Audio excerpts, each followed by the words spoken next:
Hi, my name is Charity Mills. I'm a licensed professional counselor and the co-founder and president of Colorado Teletherapy Services and Grow Your Own Thoughts. I am excited to come together with the Colorado Association of Psychotherapists on Friday, November 14th at 11 a.m.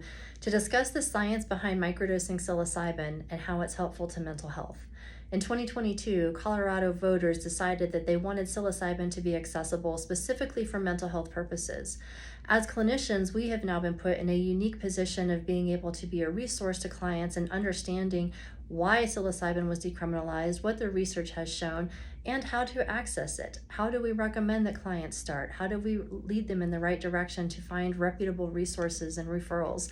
Or maybe you're a clinician that's been working with psilocybin and you want to get some questions answered on ways that you can incorporate it into your practice in some regard. So we're going to talk about all the legalities behind it, where it stands within the state of Colorado at this point in time. In addition, though, and even more exciting than that, we're going to talk about microdosing itself.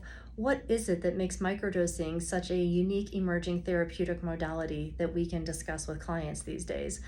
Whether it's looking for something like an enhancement of creativity, focus, or a quieter mind, or working on something as deep as some debilitating trauma, anxiety, or treatment-resistant depression, psilocybin is helpful in all of those things. I often say you don't have to have a diagnosis, you just need to be a human to find some benefit from psilocybin, especially with microdosing. So join me on the 14th and let's talk about how microdosing is different than macrodosing, how psilocybin is different from ketamine experiences, both from a physiological standpoint as well as a client experience perspective, how psilocybin is different from SSRIs. It seems that they do similar things, but there's actually some really specific differences that set psilocybin apart. More about microdosing regimens, the mushroom strain, whether or not that's important or what difference that might make, how thought itself is impacted.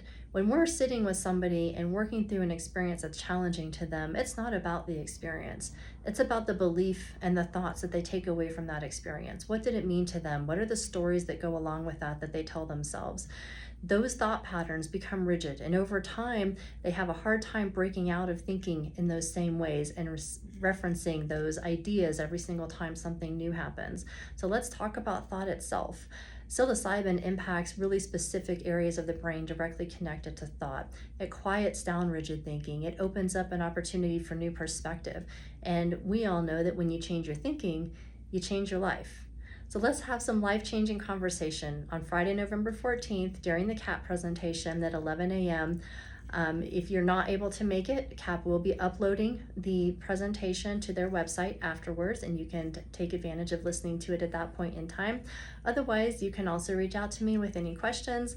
Our direct website is growyourownthoughts.org, and otherwise I look forward to seeing you on the 14th and having some exciting, curious conversation around psilocybin microdosing, the science behind it, and how it's helpful to mental health. I'll see you there.